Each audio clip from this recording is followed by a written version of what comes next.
O Ministério Público de São Paulo denuncia o ex-governador Geraldo Alckmin, do PSDB, por corrupção passiva, lavagem de dinheiro e falsidade ideológica. Antecipação do saque aniversário do FGTS será liberada a partir da próxima segunda-feira em forma de empréstimos ao contribuinte. Eu sou Érica Reis e esse é o nosso Leitura Dinâmica. Fique bem informado. Fique comigo.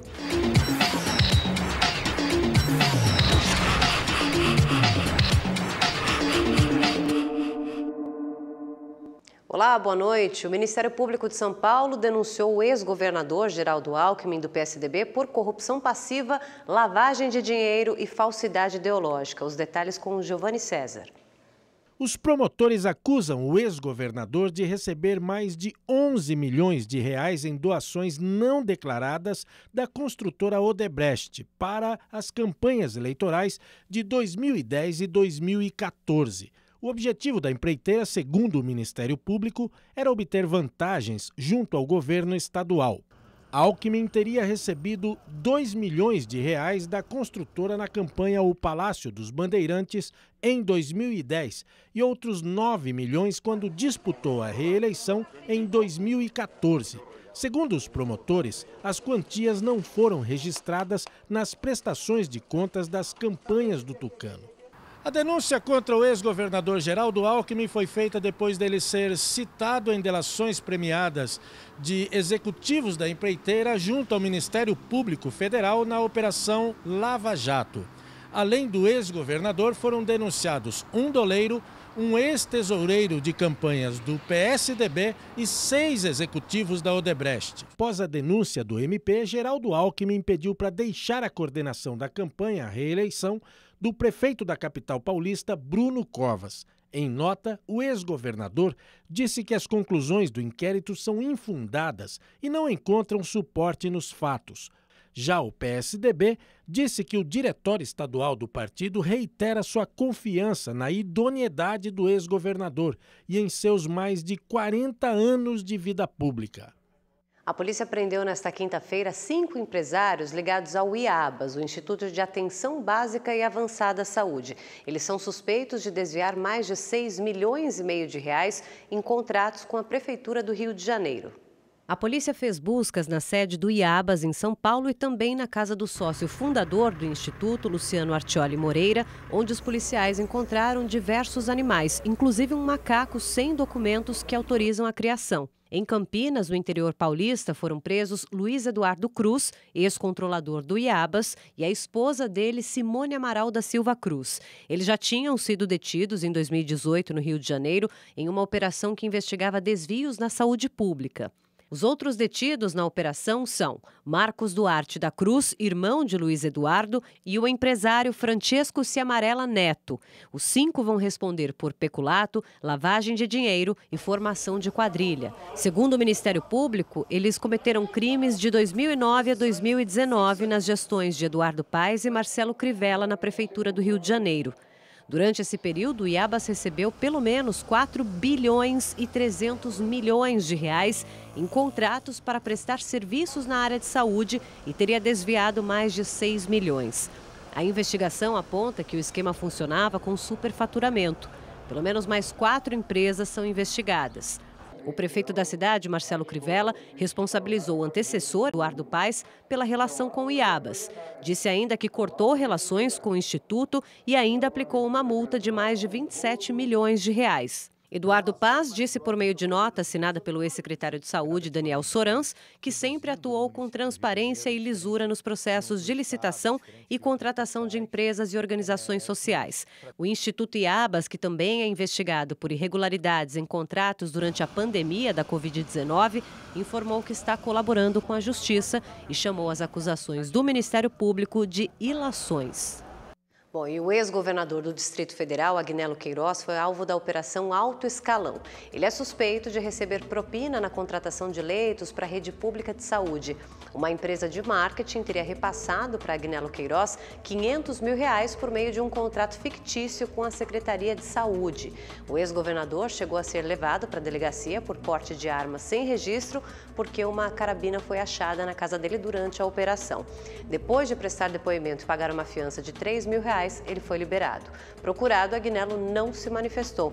E na casa de outro investigado na operação, a Polícia Civil encontrou uma mala com cerca de R$250 mil em espécie.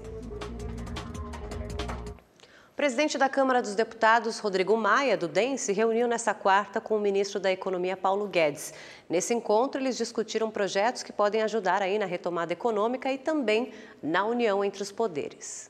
Principalmente num momento como esse, de pandemia, depois de pós-pandemia, onde as pressões por investimentos, por aumento de despesas, de proteção aos mais vulneráveis vão aparecer, a gente tem que olhar todas as oportunidades. E uma oportunidade importante, um caminho fundamental que a gente já vinha discutindo, exatamente a melhoria da qualidade do gasto público. E para isso a gente precisa estar unido e estar dialogando para a construção dos melhores projetos que precisam ser aprovados nos próximos meses no Congresso Nacional. A Caixa Econômica Federal liberou a antecipação do saque aniversário do FGTS já a partir da próxima segunda-feira. O trabalhador poderá antecipar até 3 anos, ou seja, 3 parcelas do saque aniversário. Só que será em forma de empréstimo. O valor mínimo é de R$ 2.000, com uma taxa de juros mensal de 0,99%. Também não será necessário aguardar o mês de aniversário para ter direito ao crédito. O processo será completamente digital pelo aplicativo do FGTS. A expectativa da Caixa é emprestar mais de R$ 5 bilhões por essa modalidade. O desembargador Eduardo Siqueira, que ofendeu o guarda civil municipal Cícero Hilário, em Santos, no litoral paulista, disse que está arrependido e pediu desculpas. Em nota, Siqueira ainda afirmou que nada justifica o ocorrido. No dia 18 de julho, o desembargador foi flagrado por guardas municipais caminhando na praia sem máscara e foi abordado. O desembargador chamou o GCM de analfabeto, rasgou a multa e a jogou no chão. Desde o início de maio, é obrigatório o uso de máscaras na cidade. Uma mulher que distribui comida a moradores de rua prestou depoimento voluntariamente nesta quinta-feira em Itapevi, na Grande São Paulo. 2 pessoas e um cachorro morreram depois de comer marmitas doadas na terça-feira. Uma adolescente e uma criança que também ingeriram o alimento estão internadas em estado grave. A mulher disse que trabalha com refeições há 10 anos e que a família dela come a mesma comida doada aos necessitados. Uma câmera de segurança registrou o momento em que 2 carros pararam num posto de combustíveis desativado e voluntários distribuíram alimentos. A polícia investiga se a comida estava estragada ou envenenada. E a Justiça Federal mandou o IBAMA afastar uma servidora suspeita de envolvimento em tráfico internacional de animais silvestres. Ela atuava como coordenadora do Centro de Triagem e Reabilitação de Animais Silvestres do Distrito Federal. Essa mulher teria ligação também com um grupo que vendia animais exóticos ilegalmente. A quadrilha passou a ser investigada depois que um estudante de veterinária de Brasília foi picado por uma cobra naja. A servidora do IBAMA não poderá exercer as funções nem acessar as dependências da instituição até que esse caso seja esclarecido.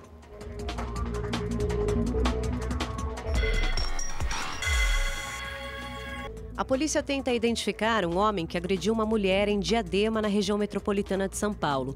As imagens mostram a vítima saindo do prédio. Ela fica parada na calçada e, de repente, é atacada com um soco no rosto.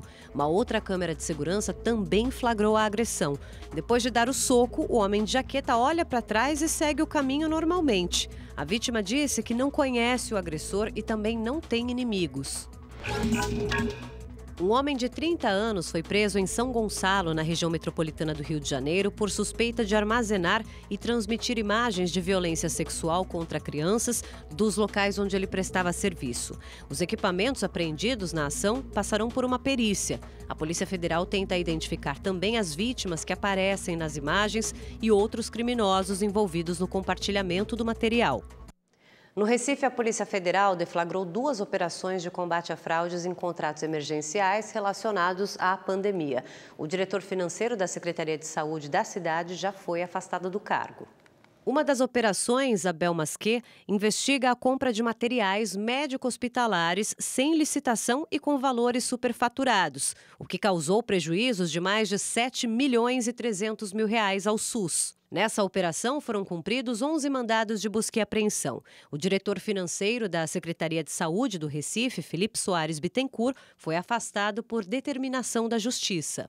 A Polícia Federal também deflagrou a terceira fase da Operação Apneia, que começou em maio, para investigar a compra de 500 respiradores pulmonares pela Prefeitura do Recife, junto à empresa Bioex, no valor de R$11 milhões.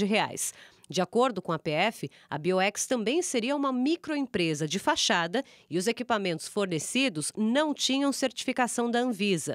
Nessa operação foram cumpridos 5 mandados de busca e apreensão em Pernambuco e São Paulo. Um dos mandados foi na casa do secretário de Saúde do Recife, Jailson Correia, que teve o celular apreendido e quebra de sigilo bancário autorizada.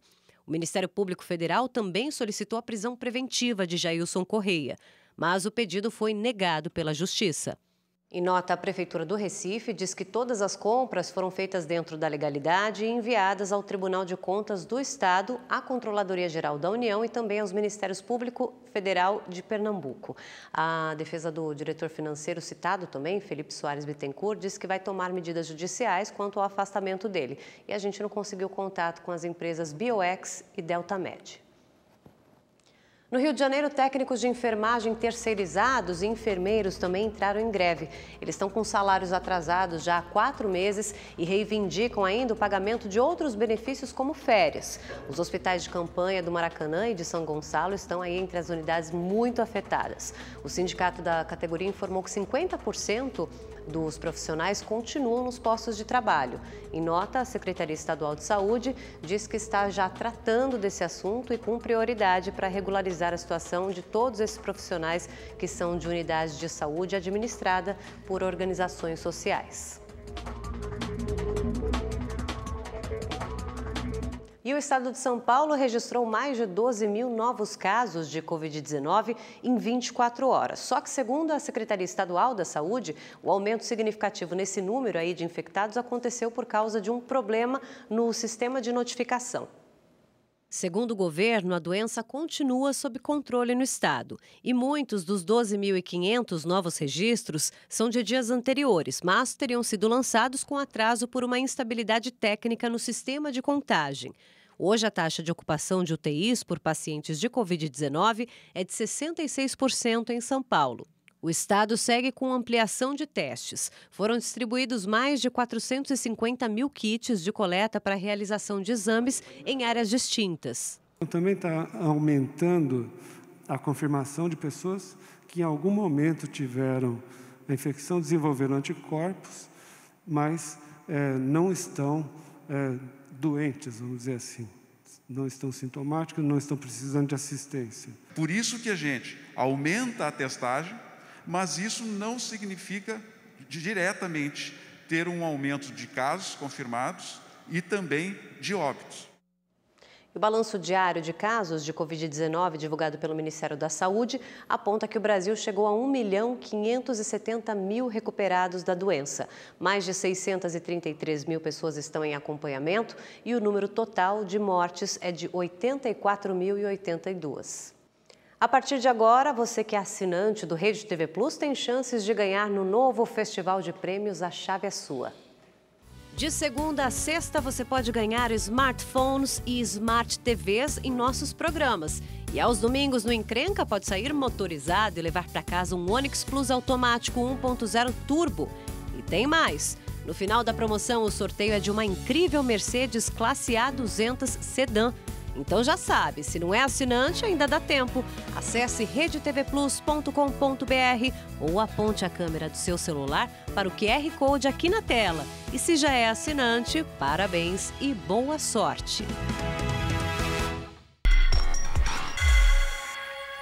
Na noite desta quarta, depois da derrota do Palmeiras para o Corinthians na volta do Campeonato Paulista, torcedores do Verdão vandalizaram a entrada principal da sede social do Clube Alviverde.